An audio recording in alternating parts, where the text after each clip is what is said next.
प्रिय भक्तगण, आज हम आपको एक कथा का श्रवण करा रहे हूं जो सुनने मात्र से आपके जीवन में सुख, संपत्ति और धन की वर्षा होगी। तो चलिए कथा को प्रारंभ करते हैं। किस माँ बाप के घर में दुख देने वाली संतान पैदा होती है? दोस्तों, आज की कहानी आपके जीवन को बदल देगी। आपसे निवेदन है कि इस वीडियो को पूरा जरूर सुन लेना। कहते हैं, जीवन में किए गए अच्छे बुरे कर्म कई जन्मों तक पीछा करते हैं। आप लोग इस बात को मानो या न मानो, परंतु इस बात को झुठलाया नहीं जा सकता।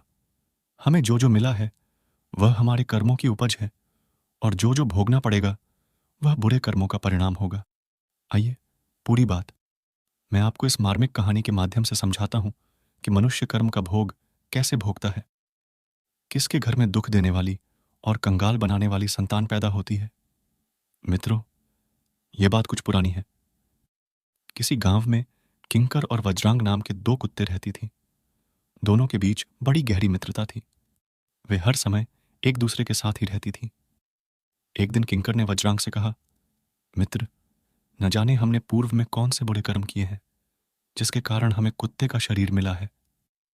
वज्रांग बोला, हाँ मित्र, इस शरीर में रहकर हमें न तो खाने पीने का सुख है, न मान सम्मान। भोजन के लिए भी हमें काफी मशक्कत करनी पड़ती है, फिर भी ठीक से पेट भी नहीं भरता। अगर हम किसी के घर की रखवाली करके रोटी का एक टुकड़ा पा भी लेते हैं, वह भी झटका नहीं मिलता। और तो और हमारी मौत भी बड़े दर्दनाक तरीके से होती है। लोग हमारी मौत की मिसाल दिया करते हैं कि तू कुत्ते की मौत मरेगा। रहने के लिए भी हमारा कोई ठिकाना नहीं। झाड़ी, गर्मी, वर्षा ऋतु में हमें गलियों में, जंगलों में भटकना पड़ता है। हमसे अच्छे तो अन्य पशु पक्षी हैं, कम से कम वह अपना घर तो बना ही लेते हैं। छोटी छोटी चिड़ियां भी अपना घोंसला बनाकर आराम से रहती हैं। जंगली जानवर भी अपने लिए मांद बना लेते हैं। पर हमें देख लो, हम निकम्मे निठल्ले आवारागर्दी करते रहते हैं। हम हमेशा मनुष्यों के अधीन रहकर जीते हैं, इसीलिए हमें इज्जत नहीं मिलती। विद्वान लोगों ने पहले ही कहा है, पराए घर में रहना और दूसरे के भाग पर जीवन निर्वाह करना सबसे बड़ा कष्टदायी होता है। वह भी स्वतंत्र होकर कोई काम नहीं कर सकता। और हम कुत्तों की यह सबसे बड़ी कमजोरी है कि हम सदैव दूसरों के घरों में रहना चाहते हैं और दूसरे के रहमो करम पर पलना चाहते हैं। नतीजा यह होता है कि हमें जीने को भोजन तो मिल जाता है, चाहे वह बेइज्जत से ही मिले, मगर सम्मान नहीं मिलता। यदि हम आत्मनिर्भर होती तो हमारी समाज में मान प्रतिष्ठा होती। टिंकू बोला, मित्र, तुम ठीक कहते हो। थोड़ी बहुत इज्जत हम कमा भी लें तो हमें आपस में एकता नहीं है। अपना ही अपने को काटता है। धिक्कार है ऐसे जन्म पर। हे मित्र। प्रिय भक्तगण, आज हम आपको एक कथा का श्रवण करा रहे हूं जो सुनने मात्र से आपके जीवन में सुख, संपत्ति और धन की वर्षा होगी। तो चलिए कथा को प्रारंभ। अब हमें तीर्थों का भ्रमण करके अपने अगले जन्मों को सुधार लेना चाहिए और इस कुकुर शरीर का परित्याग कर देना चाहिए। वज्रांग ने भी अपने मित्र की बात का समर्थन किया। दोस्तों, अब तो वे दोनों कुत्ते तीर्थ यात्रा करने के लिए चल दिए।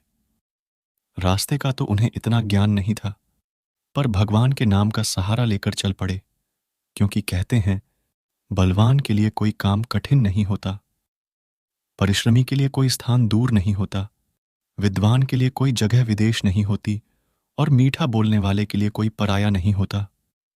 अब तो वज्रांग और किंकर दोनों मित्र तीर्थ यात्रा के लिए चलते चले जा रही थी। चलते चलते उन्हें शाम हो गई। एक गांव के निकट एक पेड़ के नीचे ठहर गई। भूख भी अब बहुत तेज लगने लगी थी। तब उन्होंने देखा कि वही एक गन्ने का खेत था जिसमें बहुत सारे चूहे उछल कूद कर रहे थे। मोटे मोटे चूहों को देखकर वज्रांग के मुंह में पानी आ गया।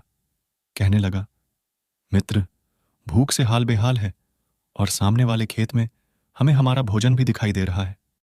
तुम कहो तो चलें, दो चार चूहों का नाश्ता कर लिया जाए। किंकर नाम का कुत्ता बोला, अरे मित्र, कैसी बातें करते हो, थोड़ा बोलो।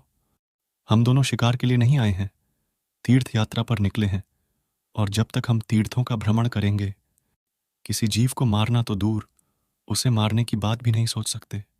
यदि हमने ऐसा किया तो हमें तीर्थों का कोई फल नहीं मिलेगा। और उल्टा पाप भी लग जाएगा। हमें इस समय हिंसा से रहित शाकाहारी भोजन से ही काम चलाना है। वज्रांग बोला, मित्र, शाकाहारी भोजन तो हमें गांव में ही मिल सकता है। एक काम करते हैं, अपने दोनों लोग सामने वाले गांव में चलते हैं। जिसको जो मिल जाए उसे ही खाकर अपनी भूख मिटा लेना। लौटकर इसी वृक्ष के पास आ जाना। बोले, हाँ, ये ठीक रहेगा। अब तो किंकर और वज्रांग दोनों कुत्ती गांव में पहुंच गए। गांव में वे दोनों अलग अलग होकर भोजन ढूंढने लगे। किंकर नाम का कुत्ता एक ब्राह्मण के द्वार पर पहुंचा। ब्राह्मण पूजा पाठ करके भोजन करने को बैठने ही वाला था। इधर ब्राह्मणी ने उसके भोजन के थाल को सजा दिया। ब्राह्मण बड्ढा ही भगवत भक्त था। जब वह भोजन करने बैठा तो सबसे पहले उसने भगवान को भोग लगाया। इतने में कुकुर ने उसकी थाली में डाल दिया और उसकी थाली से पूढ़ी उठाकर द्वार पर बैठकर खाने लगा। ब्राह्मण ने देखा कि भोजन की थाली में कुत्ते ने मुंह डाल दिया है, तो राम राम करके उठ बैठा। ब्राह्मण ने अपनी पत्नी से कहा, अरे भाग्यवान, भोजन तो कुत्ते ने झूठा कर दिया। अब एक काम करो, थाली का भोजन उसी कुत्ते को खाने को डाल दो। लगता है बेचारा बहुत भूखा है। यह भोजन इसके ही भाग्य का है। ब्राह्मणी को थोड़ा बुरा जरूर लगा, क्योंकि उसने बेडेर ही मेहनत से भोजन तैयार किया था। अब हमें तीर्थों का भ्रमण करके अपने अगले जन्मों को सुधार लेना चाहिए और इस कुकुर शरीर का परित्याग कर देना चाहिए। वज्रांग ने भी अपने मित्र की बात का समर्थन किया। दोस्तों, अब तो वे दोनों कुत्ते तीर्थ यात्रा करने के लिए, लेकिन जीवों के प्रति उसमें भी दया की भावना थी। इसलिए ब्राह्मणी ने बड़े प्यार से थाली का सारा भोजन कुत्ते को खाने को दे दिया। खीर, पूड़ी, दही व्यंजनों का भोजन करके कुकुर नाम का कुत्ता बड़ा प्रसन्न हुआ। उसने ब्राह्मण ब्राह्मणी को खूब दुआएं दी और वापस उसी पेड़ के नीचे आकर बैठ गया और अपने मित्र वज्रांग के लौटने की प्रतीक्षा करने लगा। उधर वज्रांग भी भोजन की तलाश करते करते गांव के एक सेठ के घर में घुस गया। सेठ भी उधर अपने घर में भोजन करने को बैठा था। इतने में वज्रांग ने उसकी थाली में अपना मुंह डाल दिया और पूड़ी को मुंह में पकड़कर द्वार पर बैठकर खाने लगा। इधर सेठ को उस कुत्ते की करतूत पर बड़ा गुस्सा आया। वह एकदम से क्रोध में भर गया। उसने लाठी उठाई और कुत्ते के पीछे से जाकर उस पर लाठी बरसानी शुरू कर दी। बेचारा वज्रांग निश्चिंत होकर पूड़ी खाने में लगा था। इधर जैसे ही सेठ की लाठी उसके ऊपर पड़ी, लाठी का वार इतना तेज था कि कुत्ता वहीं की वहीं बैठा रह गया। उसकी कमर टूट चुकी थी। वह घर आता हुआ वहां से सरकता हुआ चलने लगा। उसने यह बात सपने में भी नहीं सोची थी कि एक पूड़ी खाने की उसे इतनी बड़ी कीमत चुकानी पड़ेगी। मनुष्य स्वार्थी होगा, यह तो पता था, पर इतना निर्दयी भी होगा, यह वज्रांग नहीं जानता था। कमर टूट जाने के कारण अब उसे उससे चला नहीं जा रहा था। उधर उसका मित्र अंकुर पेड़ के नीचे बैठा उसके लौटने की प्रतीक्षा कर रहा था।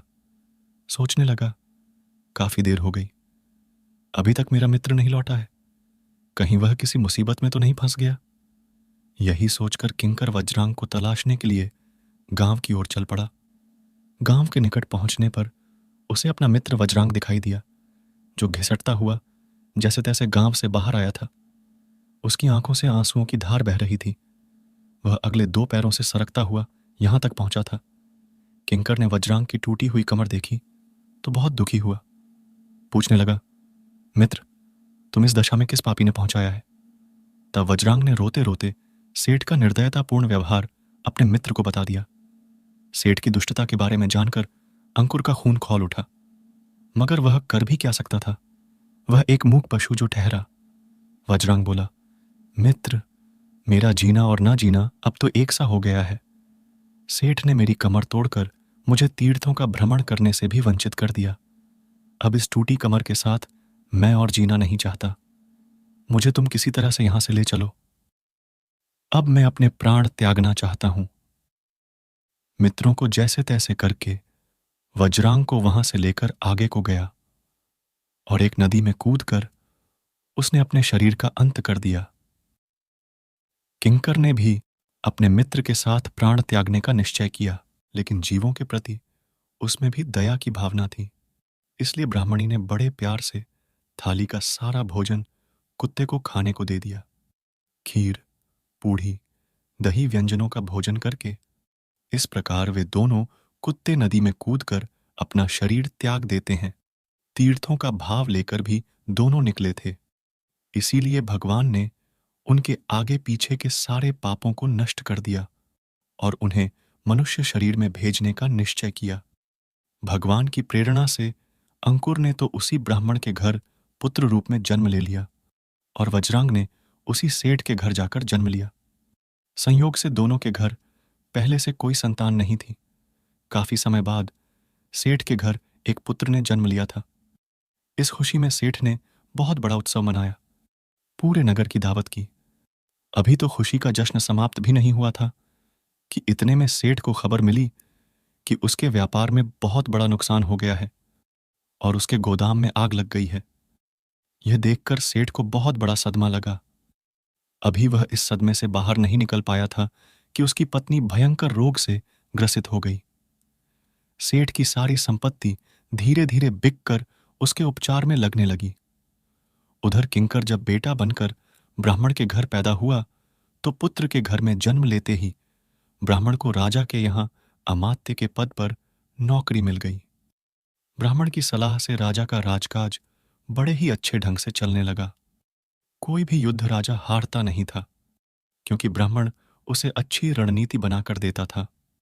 कुछ दिनों बाद राजा ने ब्राह्मण को अपना प्रधानमंत्री घोषित कर दिया। गरीब ब्राह्मण अब पूरे राज्य का प्रधानमंत्री बन गया था।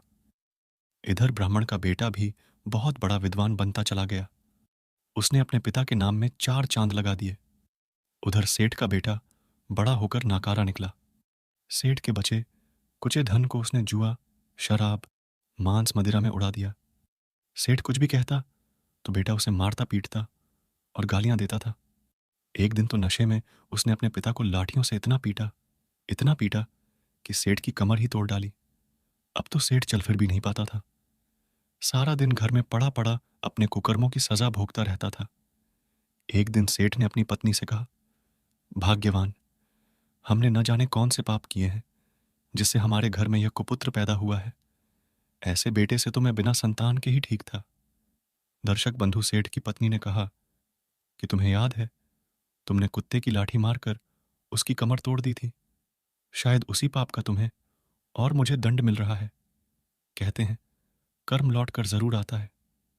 हमारे अच्छे बुरे कर्मों का ही परिणाम होता है कि हमें अच्छी बुरी संतान मिलती है। हमारे पाप पुण्य ही हमारे घर में बेटा बेटी बनकर जन्म लेते हैं। एक बार की बात है, भगवान शिव माता पार्वती से कहते हैं कि मानव अपनी ये 4 आदत छोड़ देता है तो सृष्टि पर कोई भी लक्ष्य को पा सकता है। तब माता पार्वती कहती है, हे प्राणनाथ, कृपया यह कौन सी 4 आदत है? फिर भगवान शिव कहते हैं, हे देवी, आज मैं पृथ्वीलोक जाकर एक संत का रूप धारण करके अपने एक भक्त को ये 4 आदतें बताऊंगा। इसलिए आज आप इसे ध्यान से देखेंगे और सुनेंगे। अगर आप यह कहानी सुन रहे हैं तो पूरा सुनिए। इस कथा को आधा अधूरा छोड़कर जाने की गलती मत करिएगा, क्योंकि इस पवित्र कथा को पूरा सुनने से मनचाहा फल की प्राप्ति होगी। इसलिए इस कथा को पूरा सुने। आप शिव भक्त हैं तो भोलेनाथ का अनादर न करें। एक बार भगवान शिव यानी संत के पास एक शिष्य आता है और कहता है, महात्मा, आप हमेशा सबसे कहते रहते हैं कि ध्यान करो, ध्यान करो, लेकिन ध्यान करना तो दूर की बात है। मैं तो कुछ समय के लिए आंख बंद करके शांति से बैठ भी नहीं पाता हूं। मेरा मन इतना अशांत है कि हर समय भटकता रहता है। मैं जब भी ध्यान करने बैठता हूं तो मेरे अंदर विचारों के तूफान उभरने लगती है। लोगों के बारे में, अपने साथ बीती घटनाओं के बारे में, अपने भविष्य के बारे में, और ऐसी ही न जाने कितनी सारे अजीबो गरीब विचार मेरे मन में लगातार उठने लगती है। मैं इन्हें रोकने की बहुत कोशिश करता हूं, लेकिन जब रोक नहीं पाता तो बेचैन होकर ध्यान से उठ जाता हूं। संत महात्मा, आप मेरी इस समस्या का कोई समाधान बताएं। फिर संत कहते हैं, तुम्हारा ही मन है, लेकिन यह तुम्हें कुछ देर तक आंख बंद करके बैठने भी नहीं देता है। तुमने अपने मन को कितना आजाद कर रखा है। शिष्य ने उस संत से कहा। मैंने बहुत सोचा, लेकिन मुझे अपनी समस्या का कोई समाधान समझ नहीं आया। इसीलिए मैं आपकी शरण में आया हूं। अब आप ही कोई रास्ता दिखाएं। संत ने कुछ देर तक राजकुमार के चेहरे की तरफ बड़े ध्यान से देखा और फिर कहते हैं, ठीक है, तुम ये 4 आदतें छोड़ दो और फिर तुम्हारा मन लगने लगेगा। शिष्य पूरा ध्यान लगाकर संत की बातें सुनने लगा। फिर संत ने कहा, पहली आदत दूसरों के मन को पढ़ना छोड़ दो। तुम हो या तुम्हारे जैसे ज्यादातर लोग यही गलती करते हैं कि वह दूसरों की मन की बातों को पढ़ने का प्रयास करते हैं कि सामने वाला मेरे बारे में ऐसा सोच रहा है, और यही एक आदत तुम्हें सबसे ज्यादा अशांत और परेशान रखती है। और ज्यादातर मौकों पर हम लोग दूसरों की मन की बातों को गलत और नकारात्मक तरीके से पढ़ते हैं। जैसे कि लोग अक्सर समझते हैं कि दूसरे लोग उनकी तरक्की से जलते हैं, उसे नीचा दिखाना चाहते हैं, उसे पसंद नहीं करते, उसकी मदद नहीं करना चाहते, और ऐसी ही न जाने कितनी सारी नकारात्मक बातें ये लोग दूसरों के प्रति अपने अंदर बैठा लेते हैं। फिर उनके बारे में ही सोचते रहते हैं, फिर उन सोचते रहते हैं, उन्हें नीचा दिखाने के मौके ढूंढते रहते हैं, और दूसरों के प्रति यही नकारात्मक सोच इन्हें अशांत और दुखी करती है, और फिर ये लोग अशांत महसूस करते हैं। इसीलिए दूसरे लोग क्या सोच रहे हैं इसका अनुमान लगाना बंद कर दो। दूसरे लोगों के विचारों को पढ़ने की कोशिश करना बंद करो। अगर पढ़ना ही है तो खुद के मन को पढ़ना शुरू करो कि तुम्हारे अंदर क्या चल रहा है। कहीं तुम नकारात्मक सोच, शिकायत या बुराई करने जैसी आदतों के शिकार तो नहीं हो रहे हो। फिर संत ने कहा, दूसरी आदत यह सोचना कि असफल हो गया हूं तो लोग हंसेंगे।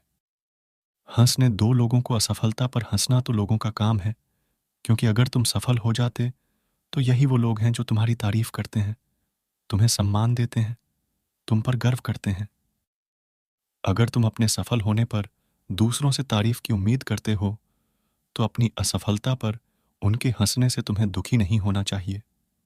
और हमारी समस्या ही यही है कि हम लोग असफलता को बुरा मानते हैं, जबकि असफल होना सफल होने से भी ज्यादा जरूरी है, क्योंकि बिना असफल हुए मिली सफलता लोगों के अंदर घमंड लाती है और दूसरों को खुद से छोटा समझने की गलती करता है।